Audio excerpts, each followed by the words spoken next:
Olá, boa noite, amigos da ABS. Boa noite a todas e todos que estão nos assistindo. Eu, Hoje nós temos o prazer de ter aqui o professor Vladimir de Oliva Mota.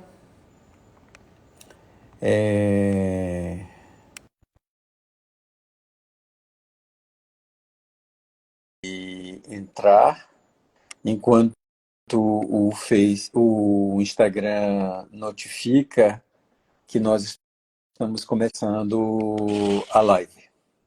Boa noite, Vladimir. Boa noite, João Carlos, boa noite a todos que nos assistem.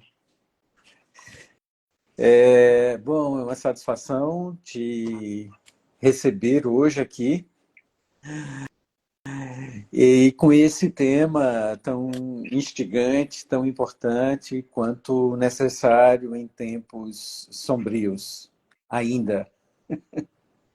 Não é verdade?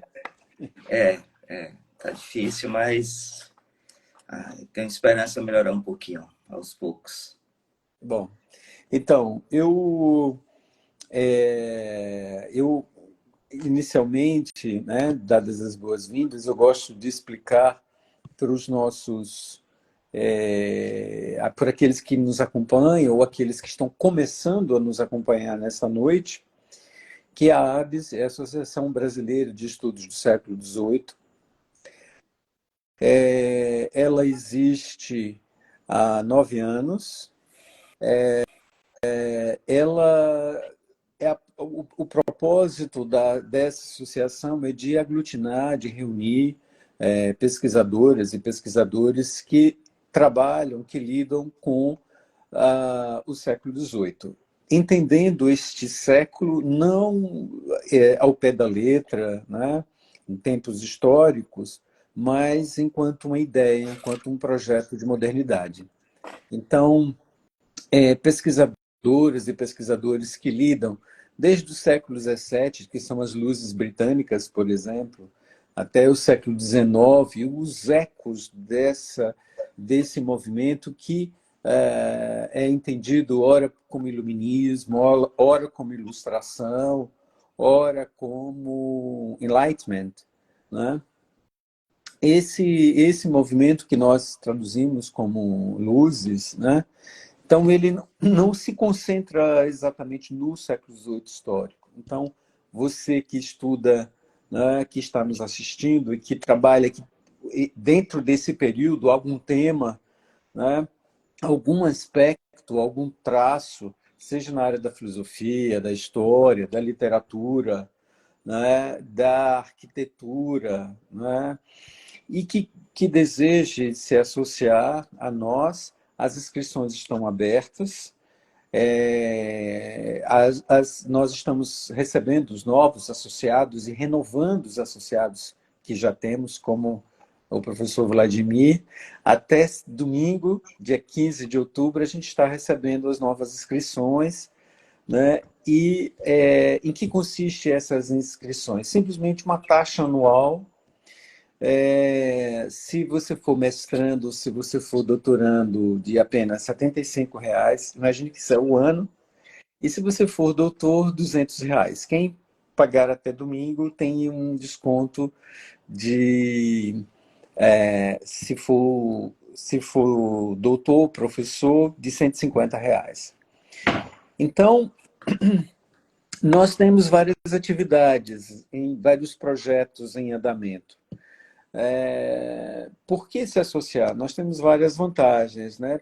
Primeiro que nós criamos uma identidade, nós consolidamos uma área de trabalho que já vem sendo consolidada desde os anos 60, com Bento Prado, seguido pela professora Maria das Graças, a nova geração como Pedro Paulo, Tomás, Karl Walsh, né? E os mais recentes entre nós, né? Vladimir e eu, que trabalhamos no século XVIII. É verdade que nós temos uma perspectiva mais filosófica, mas a proposta da ABS é aglutinar diferentes áreas do conhecimento. Então, nós nos reunimos em congressos, em seminários, em lives como essa. Nós somos filiados à Sociedade Internacional. Essa Sociedade Internacional, chamada CIEDES, ela tem um congresso a cada 4 anos. Este ano foi em Roma.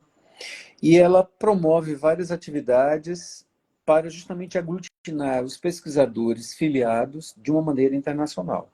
Então, por exemplo, nós temos o Encontro dos Jovens Pesquisadores. Todos os anos, a CIEDES seleciona jovens pesquisadores que estudam o século XVIII. E ela financia a passagem, a hospedagem. Vários dos nossos associados jovens já receberam bolsas, né? E junto com essas bolsas, essa possibilidade de dialogar com outros jovens, vem publicação, participação de evento, etc. Né?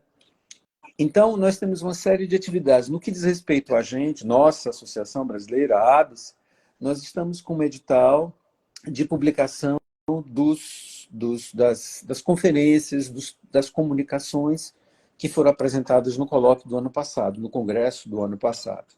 Então, você que é associado, que é associada, não se esqueça que o prazo a gente esticou até domingo.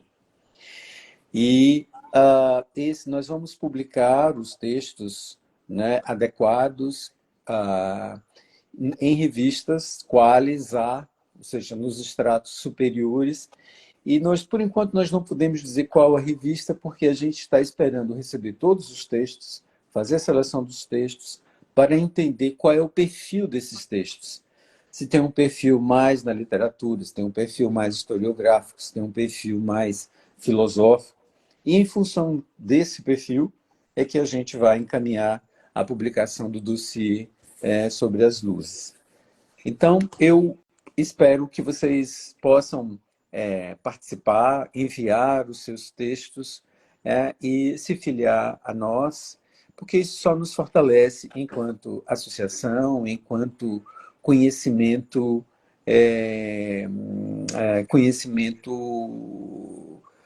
brasileiro, enquanto força, né? Enquanto área de conhecimento que é o século XVIII. Bom, eu acho que eu já falei demais.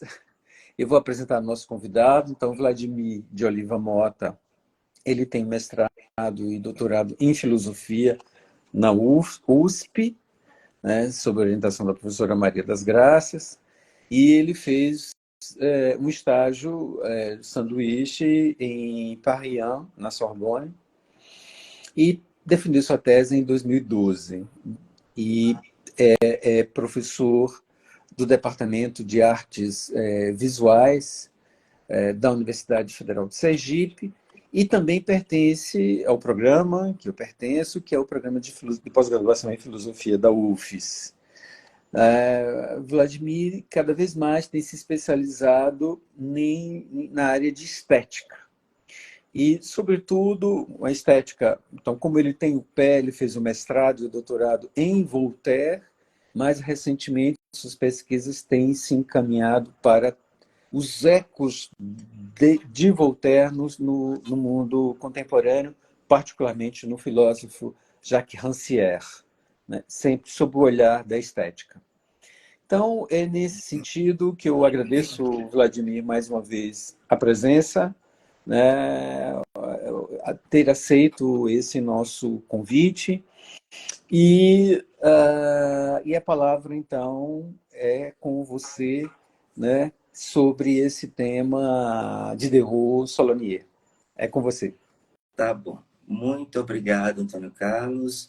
Muito obrigado pelo convite. É um prazer muito grande falar sobre esse assunto para mim e, sobretudo, um prazer muito grande fazer parte desse projeto tão importante que é a da Associação Brasileira de Estudos do Século XVIII, né? Fazendo parte dessas lives aqui, estou muito contente. Muito obrigado por isso. Veja, considerando as coisas que eu assisti das lives, eu percebi, e sua fala agora confirma isso, eu percebi que seria mais interessante, na minha apresentação, não tratar especificamente de um ponto específico da crítica de arte de Diderot, da estética de Diderot, como se eu estivesse falando para especialistas, mas fazer uma apresentação geral, é o que eu pretendo fazer, portanto, uma apresentação geral, não problematizar ponto específico nenhum, com que propósito? A guisa de um convite, a guisa de um convite à leitura do 18 de um modo geral, do 18 francês e do 18 da estética do 18 e, nesse caso específico, a estética e a crítica de arte de Derrou. Então, é isso que eu pretendo fazer, Antônio, uma apresentação geral. E, para isso, eu dividi a minha fala em dois momentos. Num primeiro momento, tratar do nascimento, das circunstâncias que envolvem o nascimento da crítica de arte no século XVIII francês. Então, eu vou falar das teorias da arte no século XVIII francês, brevemente, falar dos salões. Não é possível falar da crítica de arte de Derrou sem falar dos salões, a gente vai já saber por quê. E, especificamente, desse nascimento da crítica de arte nesse contexto. Para, no segundo momento, aí sim, tratar especificamente do Diderot Salonier, do Diderot crítico de arte, vai entender por que eu estou chamando de Salonier e não crítico de arte, né? E para isso, eu vou destacar duas perspectivas a partir das quais eu considero que Diderot orienta a sua crítica de um modo geral. São várias, mas eu vou tratar de duas.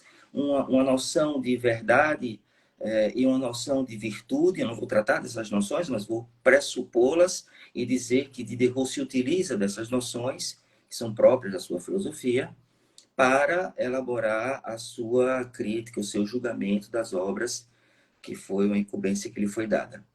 Então, é isso que eu pretendo fazer. Eu vou fazer uso de algumas imagens, vou tentar fazer aqui, virar a câmera para poder filmar o monitor e mostrar algumas imagens no momento certo. E também ler a crítica, alguns trechos, alguns extratos da crítica de Diderot, né, para completar este convite. Certo? Então, vamos lá. Veja, quanto ao nascimento da crítica de arte, eu acho que é importante que a gente lembre do seguinte, que as teorias da arte no século XVIII, elas foram muito férteis, né, e nos legaram resultados muito importantes. A arte foi assunto de pesquisas, a arte foi assunto de discussões, a arte foi assunto de teorias, e essas teorias, como eu disse, trouxeram três resultados excepcionais. Pois, pela primeira vez, no século XVIII, a autonomia da arte foi reconhecida por uma disciplina filosófica específica. Temos a estética. Pela primeira vez também, no século XVIII, a história da arte foi concebida de modo independente das vidas, das biografias dos artistas e assumiu a consciência de história de uma determinada atividade do espírito. E, finalmente, também no século XVIII, pela primeira vez, a crítica de arte encontra sua forma nas crônicas das exposições. Então, e é desse que eu quero falar, dessas exposições. Essas exposições são conhecidas pelo nome de salões. Para falar dos salões, eu preciso voltar um pouquinho, voltar ao século XVII, especificamente a 1648, quando é fundada em Paris a Academia Real de Pintura e Escultura sob a proteção do poderoso Colbert, né, do poderoso ministro das Finanças de Luís XIV, e dirigida pelo teórico da arte e pintor oficial da corte, Charles Lebrun. A academia, rapidamente falando, tinha o propósito de possibilitar aos artistas uma formação tanto teórica quanto prática. E isso é o que nos interessa especificamente, pois 3 anos após a formação dessa academia, em 1653, ela institui um programa de conferências, né, pelas quais, pelo programa pelo qual se afirma a intelectualização da prática da pintura.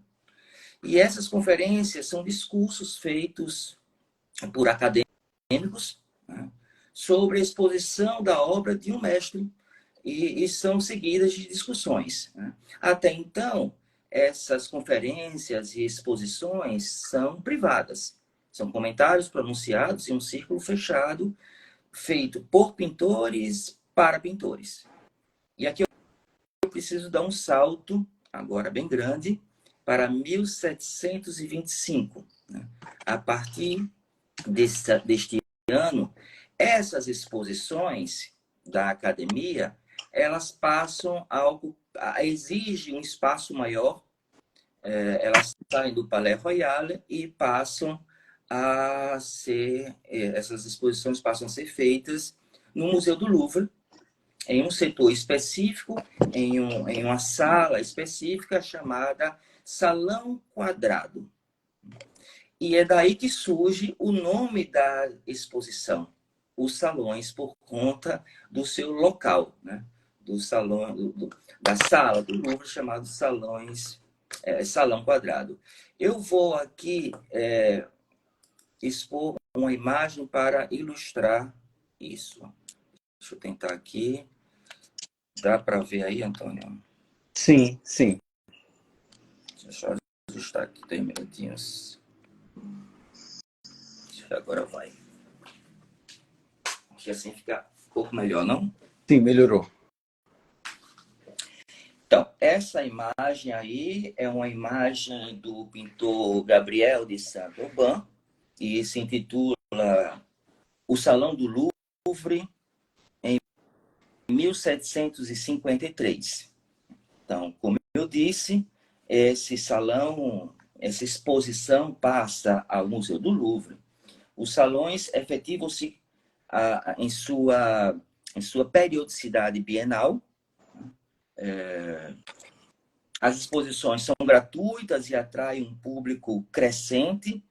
Há quem diga que, ao final do século XVIII, essas exposições recebem 1.000 visitantes por dia.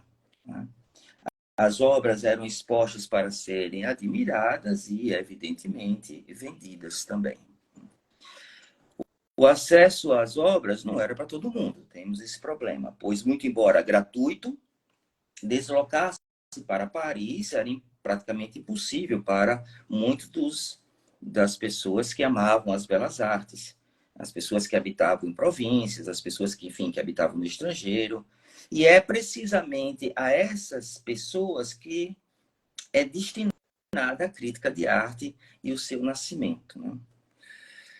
Essa segunda imagem aí talvez dê uma ideia melhor do quanto caótico era essa exposição. Os curadores atuais não iriam aprovar essa exposição. Nós estamos vendo aí mais uma outra obra de Gabriel Saint-Aubin, chamada Vista do Salão, de 1767. Bom, é nesse contexto que a crítica de arte nasce.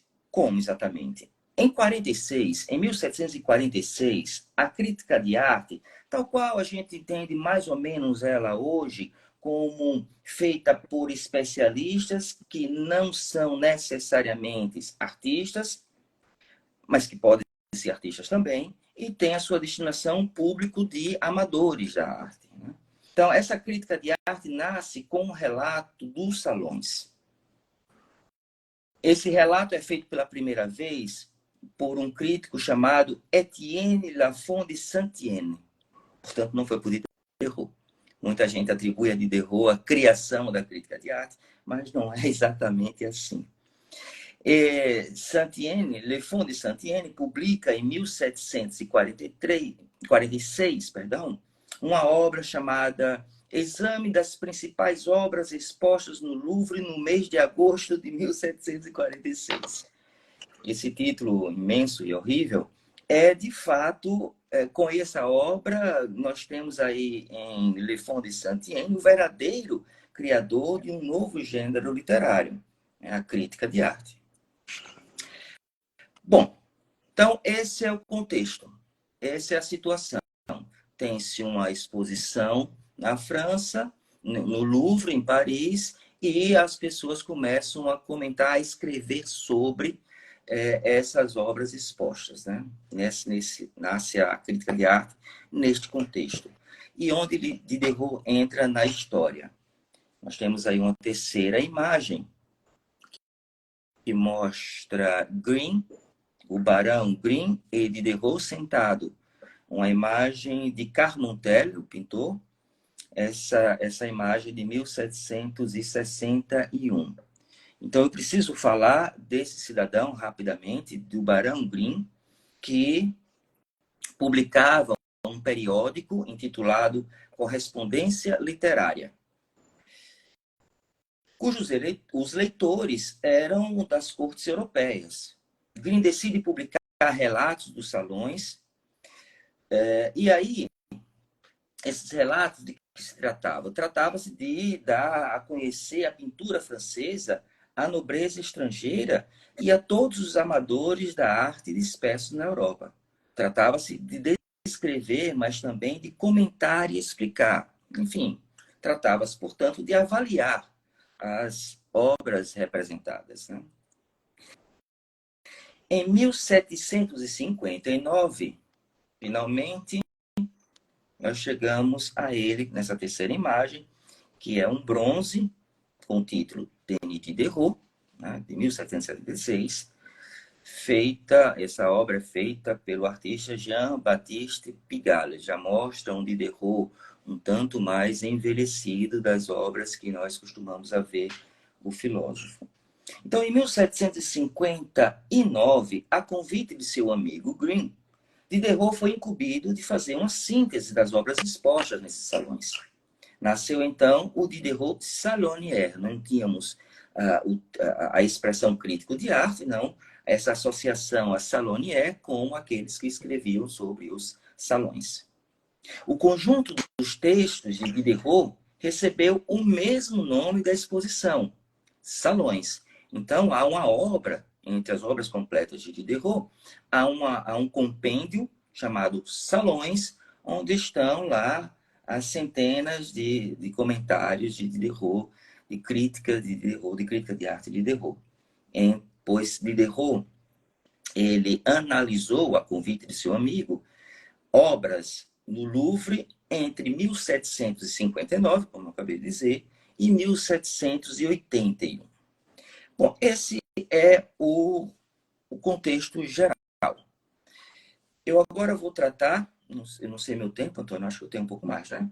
Tem, Eu agora vou tratar de dois critérios, como eu diria, de dois conceitos a partir dos quais Diderot se orienta para produzir as suas críticas, para orientar as suas críticas. Pois crítica de arte, a rigor, sempre existiu, no sentido de que pessoas que escrevem sobre obras, isso desde a antiguidade nós temos.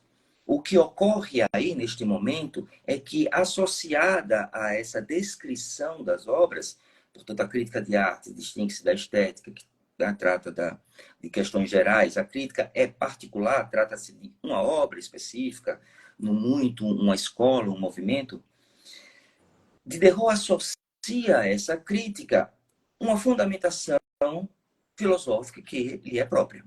E dessa fundamentação eu extraí dois conceitos, duas orientações que servem, eu penso, a Diderot em sua crítica, que é a ideia de virtude e a ideia de verdade. E para demonstrar isso, eu cito aqui uma passagem da obra de Diderot intitulada Da Poesia Dramática, mas exatamente em seu último capítulo, cujo título é Dos Autores e dos Críticos. Nessa passagem, Diderot aconselha, nesse capítulo, Diderot aconselha o seguinte, eu vou citar Diderot. A verdade e a virtude são as amigas das belas artes. Quereis ser um autor, quereis ser um crítico, começai por ser um homem de bem. Que esperar daquele que não pode se afligir profundamente? E de que eu me afligiria profundamente, senão da verdade e da virtude, as coisas mais poderosas da natureza? Então, verdade e virtude são, portanto, as referências que o artista e o crítico não podem perder de vista. Então, por um lado, a natureza não deve ser ornada e velada com subterfúgios e frivolidades. A arte deve representá-la tal qual é. Deve dar uma imagem tão realista quanto possível de uma natureza que deve ser observada com fidelidade. Por conseguinte, a beleza de uma pintura, por exemplo, não é de forma alguma relativa. Ela possui critérios objetivos, a saber, a imitação da natureza e a verdade desta restituição. Por outro lado, há mais um critério. A arte deve apurar os costumes e inspirar a virtude. A beleza da obra de arte encontra sua origem na técnica perfeitamente adquirida. Mas essa beleza não se deve exclusivamente à técnica de imitar a natureza. Além da mestria do artista, uma obra é bela porque exprime a virtude. Uma bela obra, ela nos toca, instrui, ela convida à virtude, edificando aquele amante da obra. O artista de talento sabe estimular a virtude do espectador. Para demonstrar isso que eu estou dizendo, Antônio, eu vou ler aqui 3 extratos da crítica de Diderot, dos salões de Diderot, que foram traduzidos por mim e pela professora Cristine Arte de Santana, professora do Departamento de Teatro da Universidade Federal de Sergipe, e que esses extratos foram publicados na revista Discurso, número 45, para quem tiver a curiosidade de ler mais. Então, eu vou ler apenas 3 desses extratos curtos, em que Diderot trata de de 3 obras específicas que eu selecionei aqui. Esta primeira obra, de um dos artistas prediletos de Diderot, Jean-Baptiste Greuze. Esse é um esboço, é curioso, porque é um esboço exposto no museu no século XVIII, chama-se O Filho Punido, e ele foi exposto no museu, no salão, perdão, né, na exposição, de 1765. Eu vou ler o que Diderot disse sobre esta obra. Eu vou citá-lo. Ele estava em combate, retorna. E em qual momento? No momento no qual seu pai acaba de expirar. Tudo mudou bastante na casa. Era o abrigo da indigência, da dor e da miséria. A cama era ruim e sem colchão. O velho morto estendido sobre esta cama. Uma luz que desce de uma janela clareia apenas sua face.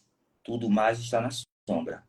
Vê-se aos seus pés, sobre um escabelo de palha, a vela benta e a caldeira.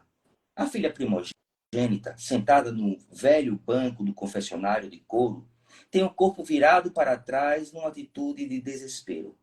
Uma mão colocada sobre sua têmpora e a outra elevada e segurando ainda o crucifixo que ela fez seu pai beijar. Uma de suas criancinhas, apavorada, escondeu a cabeça em seu seio. A outra, os braços no ar e os dedos afastados, parece conceber as primeiras ideias da morte. A caçula, posicionada entre a janela e a cama, não conseguia se convencer de que não tem mais pai. Pende sobre ele, parece procurar seus últimos olhares. Agita um de seus braços e sua boca entreaberta grita: meu pai, não me escutai mais? A pobre mãe está em pé à porta, as costas contra a parede, desolada, e seus joelhos falham sobre ela. Eis o espetáculo que espera o filho. Ele avança, ele sobre a soleira da porta. Perdeu a perna, com a qual expulsou sua mãe, e tem o braço entrevado, com o qual ameaçou seu pai. Ele entra. É a sua mãe quem o recebe. Ela se cala, mas seus braços estendidos na direção do cadáver lhe diz: veja, olhe, eis o estado no qual você o colocou. O filho ingrato parece consternado. A cabeça lhe tomba para a frente e ele se bate na fronte com um punho. Que lição para os pais e para as crianças. Eu não sei qual efeito esta curta e simples descrição de um esboço de um quadro fará sobre os outros. Para mim, confesso que não o tenho feito absolutamente sem emoção. Então, duas observações rápidas. A primeira é que há algumas imprecisões na descrição. Não sei se vocês perceberam isso, mas é porque Diderot escrevia de memória, né? Ele ia na exposição, anotava em um caderninho e ia para casa escrever. Não tinha o Google para que ele tivesse acesso à imagem.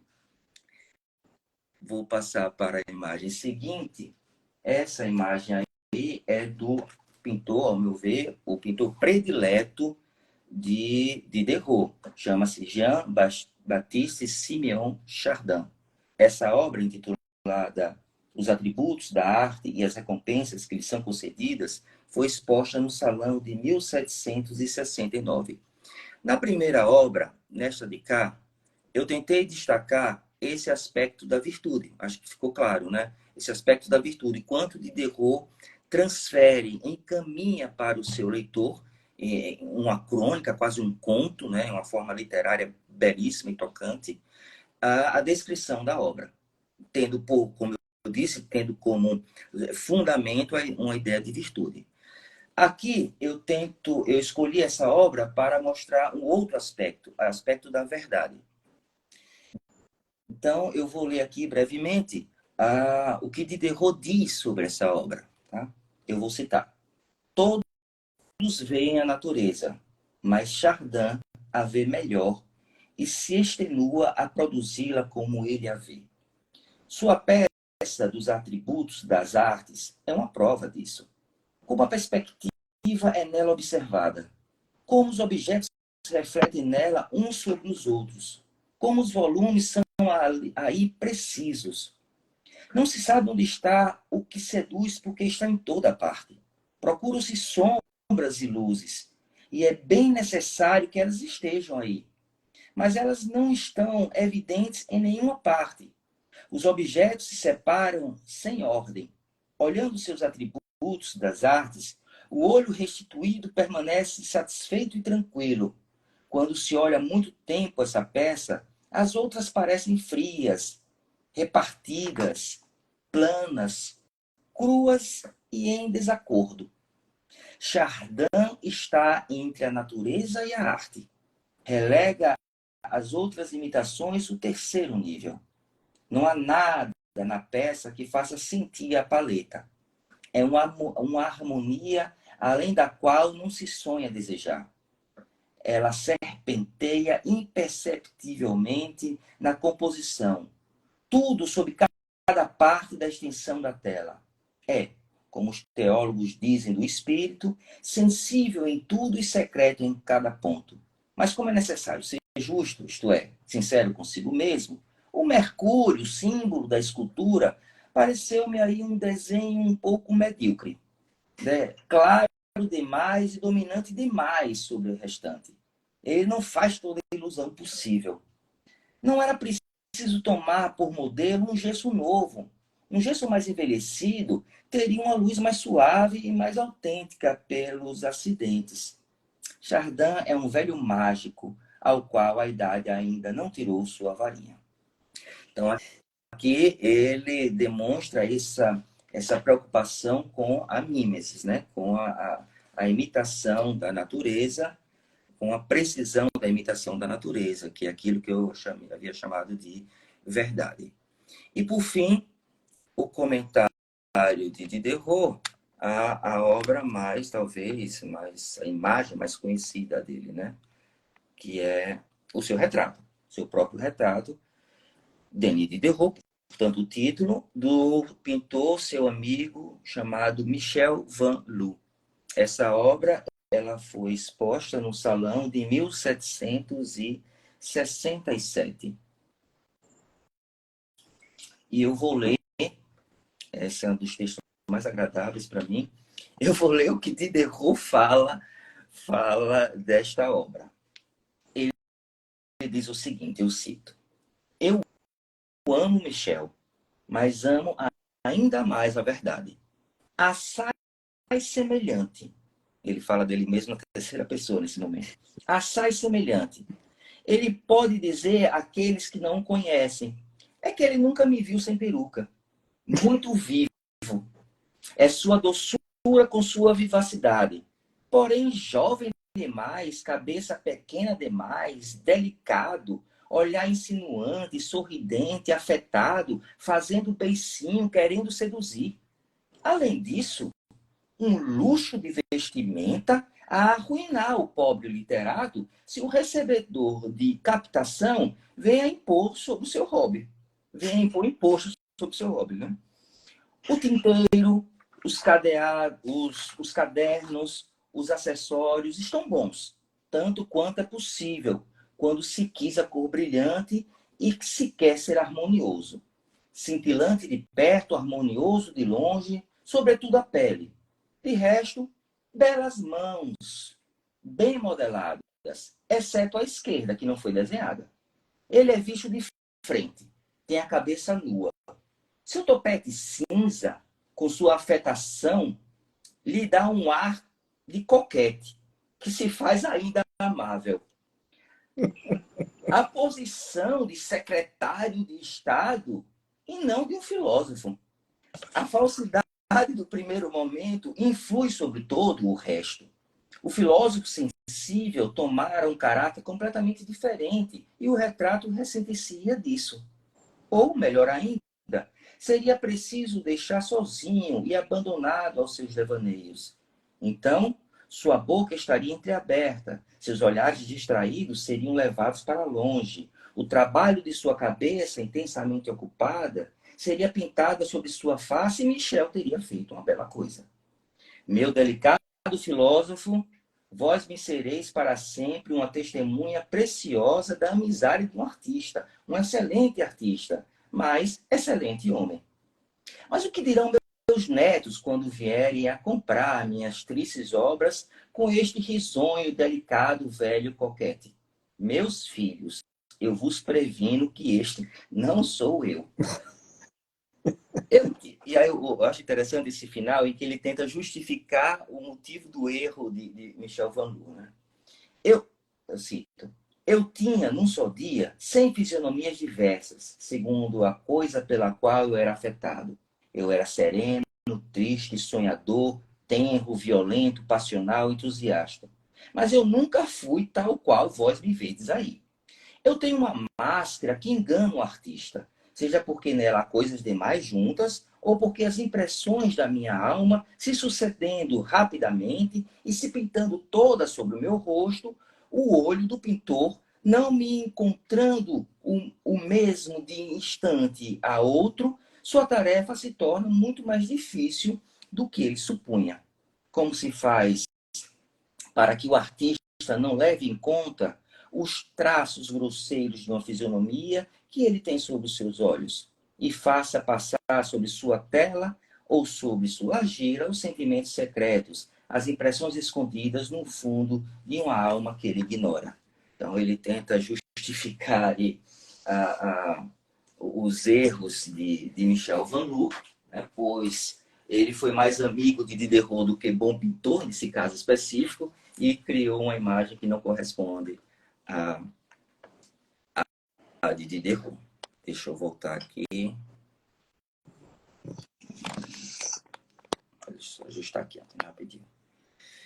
Bom, então é isso, né? Por fim, eu gostaria de dizer apenas o seguinte, que é claro que é possível apontar uma infinidade de limites à crítica de arte de Diderotiana face às produções contemporâneas, às produções atuais da arte, né? Os seus critérios encontrariam enormes obstáculos na atualidade. Entre outros, para citar algum exemplo, como é que ficariam essas duas referências, as quais eu acabei de mencionar, da virtude e da verdade, diante de uma obra abstrata, diante de um monocromo, ou diante, pior, de um vazio, né? Contudo, é preciso destacar que o papel e a postura de derrotiana da crítica de arte se mantém. O que se espera de um crítico, de uma crítica de arte? Uma reflexão sobre a arte, tanto quanto um julgamento de gosto. O que se espera de um crítico de arte? Uma relação entre a atividade artística e o mundo. O que se espera de um crítico de arte é a apresentação menos de uma obra do que de uma maneira de se comportar, uma lição dos costumes, enfim. Bom, nesse sentido, este modelo já estava em Diderot, né, que o realizou, como podemos ver com esses pequenos exemplos, de uma forma mais brilhante e de uma forma absolutamente ímpar, tanto no século XVIII como na atualidade. É isso, Antônio. Espero que isso motive alguém a ler Diderot. Obrigado, Vladimir. Muito obrigado. Aprendi demais aqui, muita coisa super interessante aí dos primórdios da crítica de arte, né? E é muito interessante como a sua fala se vincula à nossa última live, que foi da professora Lília, né? Que discutiu exatamente artes contemporâneas, né? E, e aí eu teria um comentário e uma questão para fazer a você, para a gente Uhum. conversar um pouquinho. A gente tem ainda um tempinho. Eu não sei se você conhece esse quadro. é, Esse quadro, eu gosto muito dele. Ele é de Henri Testelin. Chama-se Colbert apresenta a Luís XIV os novos membros da Academia Real de Ciências. De fato, vou ver se você pode perceber aqui, né? O Sim, Colbert sim, é esse que está de sim, azul, sim. e apresentando Luís XIV, claro, que está de vermelho, é o centro aí na tela. Mas o que eu acho super interessante nesse quadro é como o pintor junta um geógrafo. Você pode ver aqui o globo, né, o mapa, aqui tem um mapa, e é dentro de um teatro. Aqui é um teatro, tem as cortinas, né, e as construções, a arquitetura. O que isso representa, né? O Testelin quis mostrar, nesse momento, Luís XIV estava começando a construir Versailles, e ele diz, olha, o Colbert, quer dizer, demonstra para ele, olha, o senhor quer construir uma grande obra, é preciso que as artes estejam presentes, né? Então, não é só a arquitetura, mas é necessário a geografia, a pintura, né? A música, o teatro, todas essas artes estejam presentes na sua obra. E não é à toa, né, que os jardins de Versailles são inspirações que estão lá no mundo antigo, estão lá na literatura do mundo antigo. Então, esse quadro tem tudo a ver com isso que você acabou de dizer, do salão, né? De É, tornar público, da importância das artes, coisa que parece que hoje a arte virou meio que perfumaria, né? é, E aí fica muito difícil, né? A gente lidar, ter que a todo momento falar da importância das artes para a vida, né, das pessoas. Bom, esse é o primeiro comentário, depois eu é, passo a palavra a você. O tá. segundo é o seguinte, a partir da sua fala, a crítica, você terminou aí se referindo ao que se espera de uma crítica de arte, Hum. né? Que haja crítica, né? Que haja uma avaliação, que haja uma enunciação da obra, daquilo que está sendo vista, lida, escutada, etc. Como lidar com essa crítica se nós associamos tanto a crítica a algo negativo, a algo é, a algo que é uma espécie de diminuição, né? Em geral, as pessoas não entendem a crítica como algo, alguma coisa que possa ser aproveitada, mas como algo negativo. Então, como lidar com a crítica e não com um aspecto unidimensional como negativo? Deu para entender? Não sei se eu fui meio Sim, confuso. acho que sim, acho que sim. Então, Veja, eu acho que as duas questões, ao meu ver, estão absolutamente vinculadas. Essa concepção que o século XVIII possuía nas artes, pelo menos o século XVIII francês, essa atribuição às belas artes, a atribuição de uma função pedagógica. Isso está muito presente em Diderot, isso está muito presente em Voltaire. Então, uma civilização tal qual eles pensavam, ela não se constitui com dinheiro, com riquezas apenas. É preciso formar o cidadão. E nessa formação do cidadão, a arte é um instrumento imprescindível, um instrumento necessário. Então, eu penso que há em Diderot esse projeto pedagógico vinculado à arte, para o qual ele criou um gênero novo, né? Ele criou um gênero entre o entre a tragédia e a comédia, um gênero médio que é o drama burguês. E ao colocar o burguês ali, as ações, a cena burguesa para o público, ele tinha um plano, um projeto muito específico de fazer com que a arte tocasse as pessoas de maneira muito próxima, mas pensando uma poética completamente distinta. Voltaire também imaginava que assim seria, que essa seria a função da arte, a função de formar o indivíduo, de construir uma civilização possível. Essa era o sonho que esses dois, pelo menos, Rousseau é uma exceção, não vamos falar de Rousseau, pelo menos esses dois, acho que Montesquieu na mesma direção, enfim, tantos outros, eles pensavam. E a crítica de arte, especificamente de Diderot, ela também tem uma função pedagógica.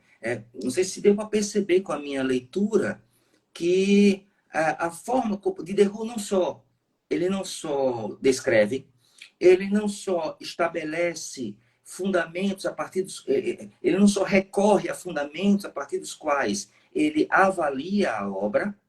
Eu destaquei dois aqui. Mas ele faz outra coisa. Ele faz um processo que algumas pessoas chamam de endereçamento. Ele faz com que o leitor e a leitora sintam a obra. Ele faz com que eu diria que é uma obra sobre outra obra, né? Porque o que ele escreve, porque os salões é uma obra de arte, ao meu ver, porque é literatura, é arte, portanto. Então olha que recurso, né? Esse cidadão tem. Ele faz uso de um texto para tocar o coração do seu leitor acerca do quanto uma obra toca o coração desse leitor. Então ele faz essa ponte, essa conexão. Esse seria o ponto positivo da crítica de arte, né? No caso de Diderot. Bom, evidentemente que nem tudo são flores, né? Nós temos aí vários e vários exemplos de críticos de arte que estabelecem a moda artística, né? E aí entra uma série de problemas políticos, de problemas de colonialidade, são modelos, são referências, são teorias, são histórias da arte que são impostas de um país mais rico sobre outro, histórias, artistas que são apagados, enfim. Tudo isso tem também a participação de críticos de arte. Então, inegavelmente, tem esse aspecto negativo. Não tem para onde correr. ô Vladimir, uma pergunta é, que, que, que pode ser banal, mas é quase sempre instigante. O gosto, né, é uma questão que se discute. É sim, é sim. É sim. Ainda que seja para dizer que ele não se discute, né? Aí precisa de uma discussão para chegar a essa conclusão. No caso de Diderot, Na verdade, esse problema do gosto, ele nasce com muita força ali na passagem do 16 para o século XVIII, né? E evidentemente que eu não vou resolver agora, mas só circunscrever o problema. Ele surge com muita força ali no final do 17 para o 18, porque na antiguidade a ideia do belo e o julgamento do belo era objetivado, estava na coisa, estava no mundo. No século XVIII, esse problema ele é internalizado, por assim dizer. O problema do gosto passa a ser um problema subjetivo, né? E por isso surge essa discussão sobre a possibilidade ou não de se discutir.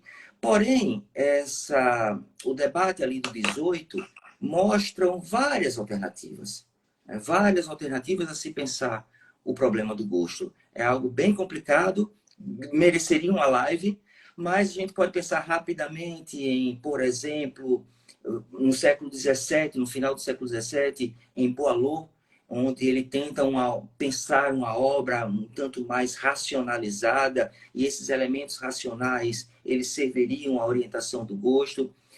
E aí estaríamos falando de uma estética clássica, como se diz, né? Essa estética da racionalidade, uma estética de influência cartesiana. Passando para o século seguinte, surge aí o debate sobre se a razão, no âmbito da arte, não nesse prédio arquitetônico que a razão estabelece, não teria algumas fissuras, ou seja, o sentimento seria sempre negativo, o sentimento seria sempre o desconhecimento, o obscuro, e aí começam a teóricos e teóricas a surgirem dizendo, não é bem assim, é preciso recorrer ao sentimento, e aí surge o que se chama de estética do sentimento, com Dubos, com Madame Lambert, que é uma mulher, uma pensadora que, enfim, apagada, esquecida, mas de muita importância e interesse nesse período, que tentam a associação, dizer, olha, existe algo aqui que envolve o sentimento. Depois Hume, claro, a gente pensar no 18 ainda, é inegável a, a síntese, por assim dizer, a síntese que Kant vai estabelecer o problema do gosto. Então, sim, gosto se discute. Nós temos uma pergunta aqui, Vladimir, é o seguinte: como ou quais elementos o senhor identifica uma ação pedagógica na crítica de Diderot sobre o filho punido?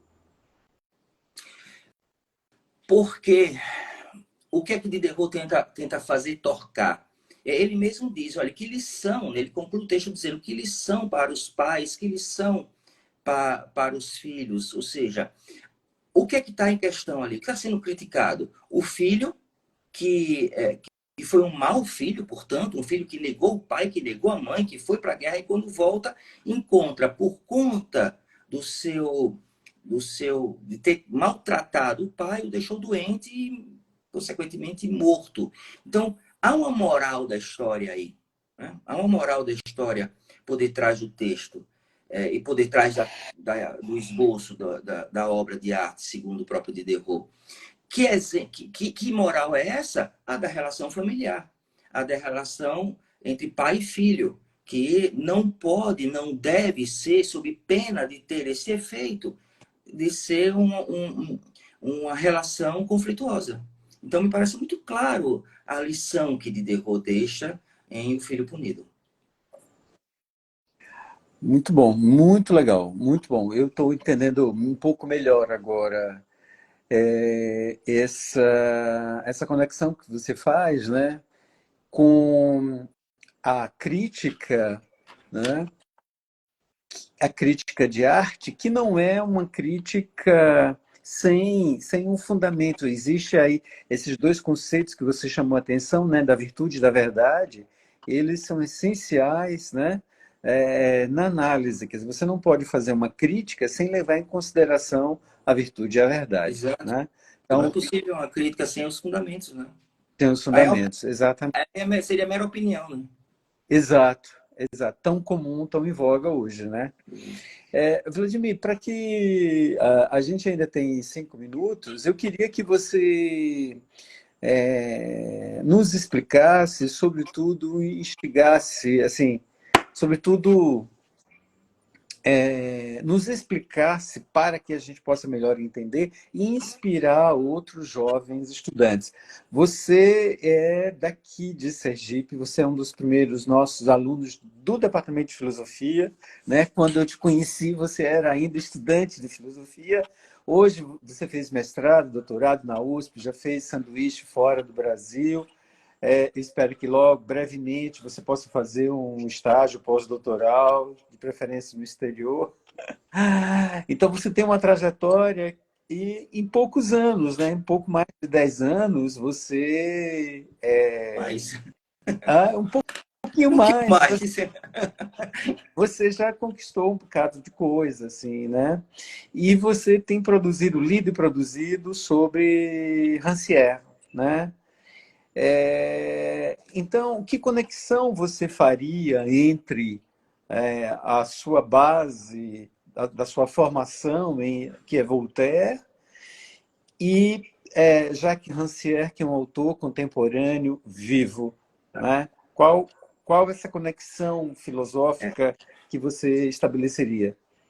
Primeiro, Antônio, dizer que quando você me apresentou aí no início da nossa conversa, você não disse da minha formação, da minha graduação. Eu digo, eu vou dizer, uma hora eu tenho que dizer. E com muito orgulho e com muita alegria, eu digo para quem estiver nos ouvindo que a minha formação, a minha graduação foi na Universidade Federal de Sergipe, no curso de filosofia. E para onde eu vou, eu faço questão de dizer, de destacar isso. Né? E por quê? Porque nós temos um problema de falta de autoestima, né? Eu sinto isso um pouco nos meus alunos, a ideia de que só o que é de fora, que é um efeito da colonialidade interna, né? Só o que é de fora é o que presta. E não é bem assim, né? Nós temos todas as condições do mundo, sobretudo agora, com um curso estruturado, com uma pós-graduação em filosofia, nós temos todas as condições do mundo de seguirmos o caminho que desejarmos no âmbito da filosofia. Sobre a minha trajetória especificamente, no âmbito da estética, eu diria o seguinte, Antônio, quando eu fiz o meu mestrado e meu doutorado, o que me atraiu em Voltaire era uma filosofia do combate, né? Eu tenho sempre em mente o livro famoso da nossa professora Maria das Graças, Voltaire, a Razão Militante. Aquela ideia de razão militante sempre me instigou, desde o ensino médio, quando eu tive contato com Voltaire pela primeira vez. E eu fui atrás disso, né? Que filosofia é essa? Que forma de fazer filosofia é essa que nos leva à possibilidade de uma luta política, no final das contas? E eu percebi que essa arma de Voltaire era a escrita e era a literatura, que em Voltaire não tem diferença entre literatura e filosofia. Não se trata de uma filosofia a serviço da literatura, a literatura a serviço da filosofia. Trata-se de uma coisa só. Para mim isso está muito claro hoje. E portanto, essa arma era, no final das contas, uma estética. Né? Uma estética que eu vim perceber depois. Então, essa luta política a partir da obra de arte, arte e filosofia, me instigou desde sempre. E quando eu comecei, por conta do meu ingresso no curso, na graduação, né, como professor na graduação de artes, do curso de artes visuais da UFS, nas disciplinas de estética, eu leciono as disciplinas de estética do curso, eu me interessei, eu me empenhei nos últimos 10 anos a estudar relação estética e política. E encontrei em Rancière, um autor contemporâneo, que precisava dar conta desses problemas que escapam a Voltaire, por um motivo óbvio, né? Do século XVIII para o século XXI é bastante tempo. E eu encontrei em Rancière uma perspectiva que muito me agrada. E qual é a relação entre Rancière e Voltaire? Ambos pensam a possibilidade de uma arte política, mas por caminhos bem distintos. Por concepções de arte bem distintas, por maneiras de pensar a arte de forma completamente distintas, mas ambos consideram que é possível, sim, uma luta, uma, uma, uma, uma ruptura com a ordem vigente, e a arte é um instrumento para isso. Por caminhos diferentes, eles desejam as mesmas coisas. Bom, eu acho que não tenha melhor resumo para a gente encerrar essa live, né, de hoje. Muito obrigado, professor Vladimir de Oliva Mota. Né, Uma professor observação apenas. Eu fui aluno do professor Antônio Carlos. Era isso. há muitos, muitos anos. Segundo período, salvo engano, né? Exato. Então, eu agradeço mais uma vez, né, a presença, a compreensão, a aula, o conhecimento. Aprendi demais, fiz algumas anotações. Em outro momento, a gente vai continuar essa discussão, Vamos. porque tem muito, muito pano para manga. A gente precisa fazer muita coisa, né? Pensar muita coisa, né? Os limites também da arte, né? As potencialidades também da arte, especialmente nesse momento que se questiona se de fato tudo pode ser arte, né? Ou até que ponto pode ser arte, né? Então, eu espero que a gente possa continuar essa conversa em outro momento. E em outro momento também a gente discutir sobre o gosto, né? E aí a gente pode discutir o texto do Montesquieu. Isso. Vamos. Eu estou à sua disposição, Antônio. Quando você quiser me chamar, eu estou aqui. Muito obrigado pelo convite mais uma vez e obrigado ao pessoal que nos assistiu. Isso. Então, muito obrigado, gente que está aqui nos assistindo, que nos acompanhou até agora. A gente encerra aqui, mas a live vai ficar registrada no nosso Instagram e depois ela será encaminhada para o YouTube, né? Que a gente possa, quem quiser, consultar, rever, etc. Tá? Então, muito obrigado a todos e boa noite. Boa noite. Tchau, Tchau. tchau.